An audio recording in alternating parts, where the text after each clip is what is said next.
એમાં શું હતું, આ પ્રશ્નના જવાબમાં શું હતું, એકદમ સરળ ભાષામાં એક નાના બાળકને તમે સમજાવતા હોય એવી રીતે તમારે ખુદને સમજાવવાનું. આમ કરવાથી શું થશે, તમારી સમજ શક્તિ વિકસશે. તમે જે વાંચ્યું છે તમને અઘરું ત્યારે પડે જ્યારે કન્સેપ્ટ મગજમાં ક્લિયર થઈ જશે તો તમે પરીક્ષામાં સારી રીતે એ વસ્તુને લખી શકશો. બરાબર, આ વસ્તુ તમને 10મા ધોરણમાં પણ કામ લાગશે. આ 5 ટેકનિક છે, તમે લખી લેજો. બરાબર, આ 5 ટેકનિક તમને 10મામાં પણ યાદ રાખવામાં, પરીક્ષાની તૈયારીમાં તમને વધારે સરળ બનશે, કામ લાગશે. બીજી એક વસ્તુ છે કે ભાઈ માઇન્ડ મેપ્સ. માઇન્ડ મેપ શું છે? આપણી 5મી અને સરળ ટેકનિક અને સારી ટેકનિક જે છે માઇન્ડ મેપ.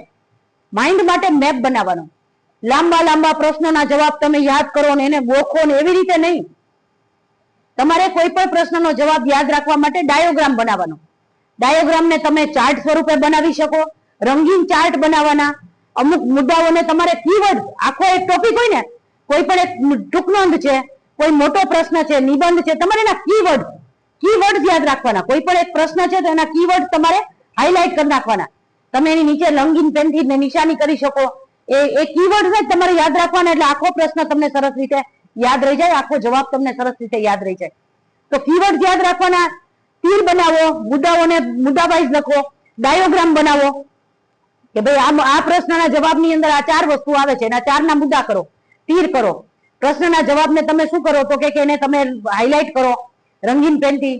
એનું એક રીઝન છે કે આપણા દિમાગને, આપણા મગજને વિઝ્યુલાઇઝેશન, રંગીન કામ, તમે જોજો તે જે તમને વસ્તુ યાદ રાખો એ તમે એમને ચોપડીમાં વાંચીને કરો એ ઓછું યાદ રહે, પણ ચાર્ટ સ્વરૂપે વિઝ્યુલાઇઝેશન કરો તમે, રંગીન ચાર્ટ તરીકે તમે આમ જોવો તો તમારા દિમાગની અંદર તરત જ છપાઈ જાય.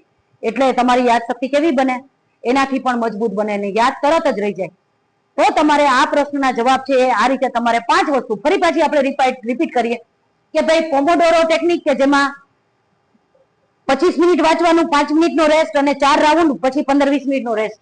એક્ટિવ રિકોલ એટલે આપણે પુસ્તક બંધ કરી અને આપણી જાતે શું કરવાનું તો કે મુદ્દાઓને રિવાઇઝ કરી લેવાના, રિકોલ કરી દેવાના, અથવા તો દિમાગને એક્ટિવ રાખવા માટે બુક બંધ કરીને ખુદને જ પ્રશ્નો પૂછવાના કે શું હતું ને ખુદ જ જવાબ દેવાના.